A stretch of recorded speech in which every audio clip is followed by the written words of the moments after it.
Oke, assalamualaikum warahmatullahi wabarakatuh. Sebelumnya perkenalkan saya Alfa Sasabil Al-Kifari dengan NIM 1D024042. Di sini saya mendapatkan paket 2 yaitu Marketplace UMKM Banyumas. Eh, untuk selanjutnya kita bisa langsung ke demo aplikasi. Oke, ini untuk tampilan awal dari aplikasi yang saya buat atau website yang saya buat. Di sini sebenarnya terdapat tiga role, ada pembeli, penjual, dan juga admin.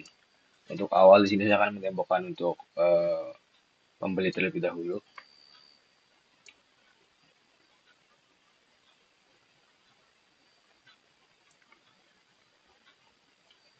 Nah, setelah login, ini ada beberapa macam pilihan. Kita bisa klik salah satu,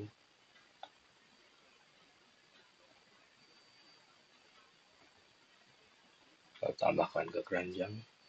Setelah itu kita klik lihat untuk melihat ini.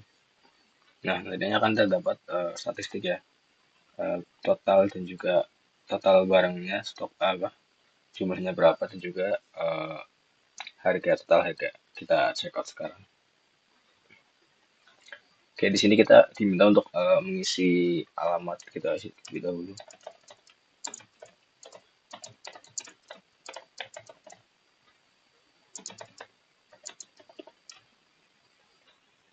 Oke, di sini ada beberapa macam metode pembayaran ya.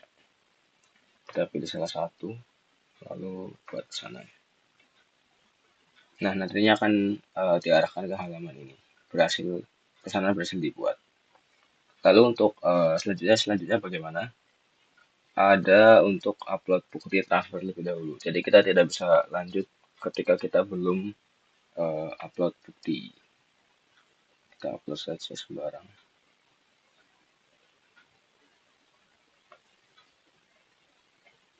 Nah, setelah membayar, nantinya akan terdapat tampilan seperti ini.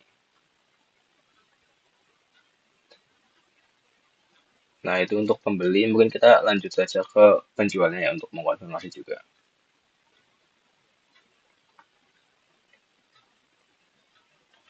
Oke, ini untuk tampilan dari dashboard penjual ya untuk awalnya. Sini kita bisa lihat ada berbagai macam statistik. Lalu di sini kita juga bisa melihat pesanan yang tadi baru saja kita pesan di sini. Ya, nantinya kita bisa proses ini lewat ini dia, tombol di bawah, proses. Yes, oke. Nah, setelah itu kita juga bisa setelah kita melihat-lihat, ini kita lihat detail juga. Nah, sudah total pembayaran, kita bisa klik kirim pemesanan. Nah, ini untuk penjual ya, jadi kita bisa memproses pesanannya. Nah, balik lagi ke atas toko. Selain itu juga dari penjual kita bisa mengelola produk kita. Misal mau di edit dan lain-lain sebagainya. Atau bahkan dihapus juga bisa.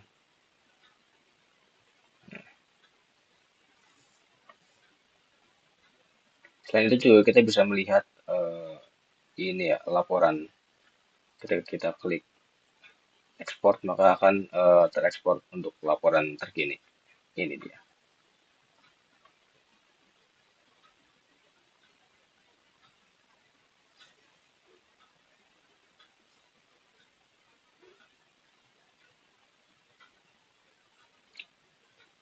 Nah, ini untuk admin panel ya, atau dashboard adminnya seperti ini. Jadi di sini kita bisa melakukan banyak aksi, ada untuk mengelola kategori, ini juga bisa tambah kategori juga bisa. Misal apa? Oke, simpan. Nah, akan muncul baru untuk produk juga sama.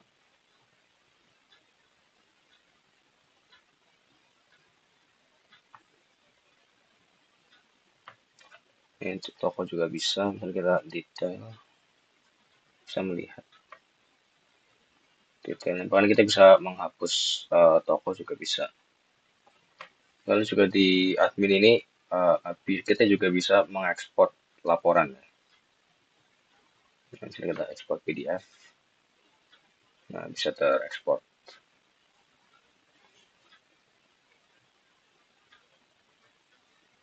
Oke, mungkin itu sedikit ya untuk demonya. Kita kembali lagi. Selain ini mungkin kita lanjut ke kodenya ya.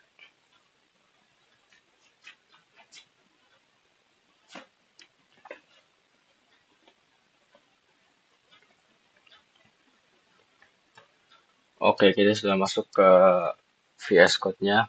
Di sini kita menggunakan framework Laravel ya. Jadi untuk di Laravel ini kita menerapkan ada namanya konsep MVC atau model, view, dan juga controller. Itu nantinya akan saling berkesinambungan satu sama lain.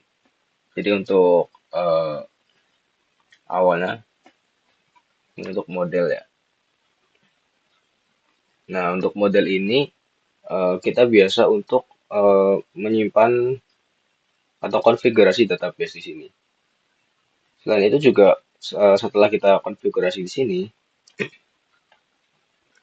kita juga ada namanya migration.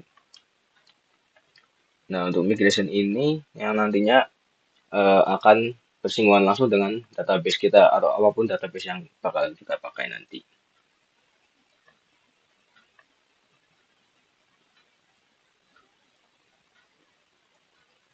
Itu untuk sekilas tentang model.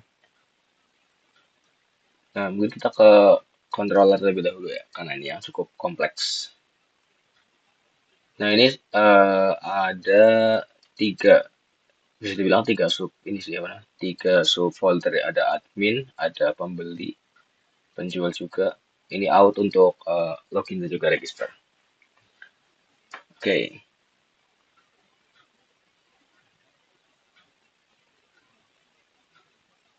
selain itu juga ada yang namanya service. Nah, untuk di service sendiri, ini bisa dibilang buat misahin logika chartnya ke dalam service ini biar nggak numpuk di controller gitu. Jadi prinsipnya ada namanya prinsip single responsibility gitu. Lalu juga ada ini ada middleware juga, role middleware. Nah, ini merupakan yang bisa dibilang jadi gerbang aksesnya. Gerbang kan kita punya tiga role kan, ada admin, penjual, dan juga pembeli. Nah, ini bisa dibilang seperti gerbang aksesnya untuk mengecek berdasarkan role.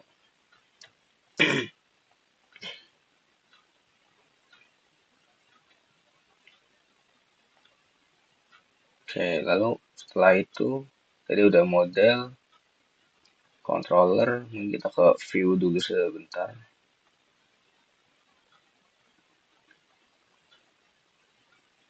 Nah, untuk view ini bisa dibilang untuk sebagai front end-nya gitu. Kalau tadi control bisa dibilang kayak back end-nya untuk sistem dan lain-lain. Kalau view ini bisa dibilang seperti tampilan antar muka, antar sistem dan juga pengguna gitu. Jadi di views ini nantinya kita bakal banyak bersinggungan dengan HTML, div dan lain-lain. Ini yang nantinya bakal menjadi bisa dibilang eh, tampilan dari si websnya ini berdasarkan dari view-nya. Misal kalian nanti bakal ngatur pakai framework apapun itu, entah Tailwind ataupun Bootstrap nanti di views ini. Sini ada kategori, laporan, products, stores, ada autentikasi juga, chart, katalog, dan masih banyak lagi. Oke, kita lanjut ke yang lain. Ini ada roots ya. Ini juga nggak kalah penting. Ini bisa dibilang eh, jembatan ya antara si eh, view dan juga controllernya atau penunjuk arah nanti ketika di websitenya gitu.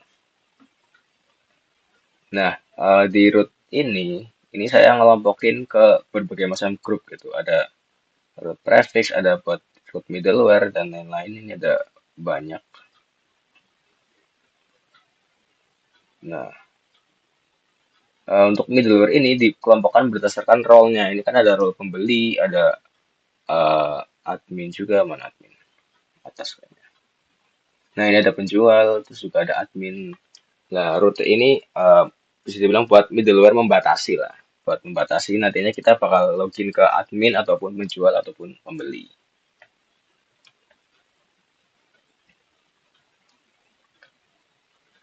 Lalu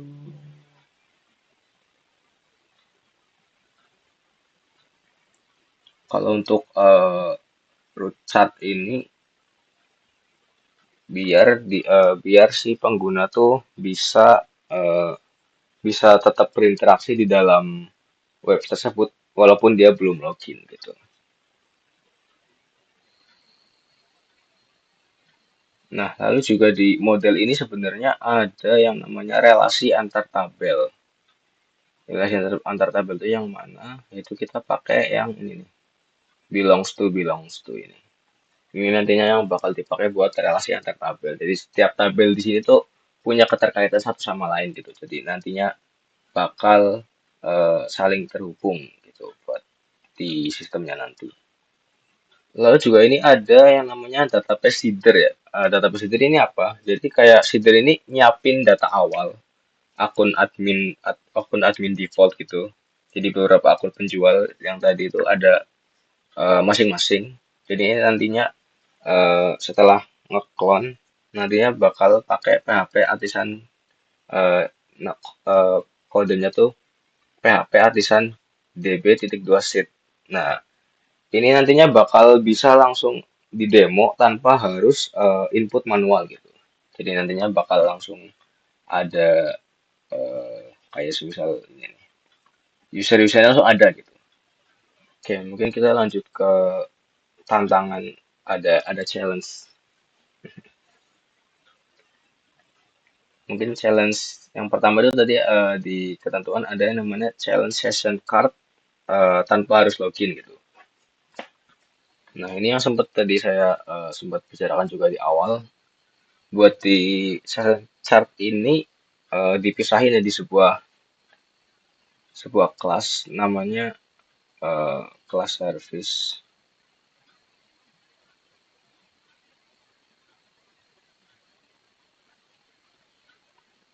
Oh sorry, service class. Nah, di sini ada metode-metode seperti get items, ada add item juga, ada update quantity dan lain-lain, ada remove juga. Jadi ini sebenarnya berbasis session gitu, berbasis session Laravel. Jadi untuk chart ini secara otomatis bahasanya itu persis selama browsernya aktif meski dia tuh belum login gitu. Jadi tetap bisa berinteraksi dengan si website walaupun dia belum login. Tapi tidak bisa terlalu jauh. Misal nggak bisa check out gitu. Nanti bakal dibatasi oleh si chat service ini. Nah, lalu untuk yang tantangan kedua yaitu seperti database transaction gitu. Jadi setiap kita beli barang, nantinya barang yang di stok itu berkurang gitu. Jadi fungsi buat di checkout controller ini adalah seperti itu untuk challenge-nya. Jadi sistem ini melakukan kayak validasi stok. Jadi nantinya ada pengurangan stok setiap produk yang sudah dibeli gitu. Nah, lalu untuk challenge selanjutnya yaitu kita bisa ngupload multi multi image atau multiple gambar gitu di sebuah produk. Jadi kita pakainya di product controller ini. Jadi nantinya bakal nanganin loop upload multiple file. Jadi setiap gambar yang diupload nantinya bakal disimpan ke storage.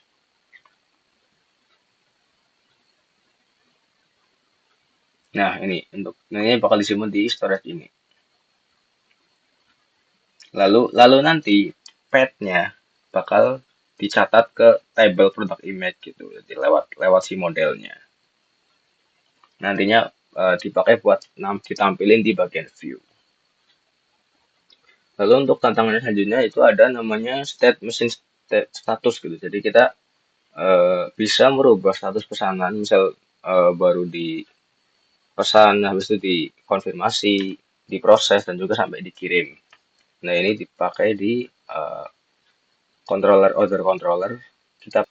Oke, mungkin itu saja yang bisa saya sampaikan mengenai breakdown kode ini. Mohon maaf apabila masih terdapat banyak kekurangan. Sekian, wassalamualaikum warahmatullahi wabarakatuh.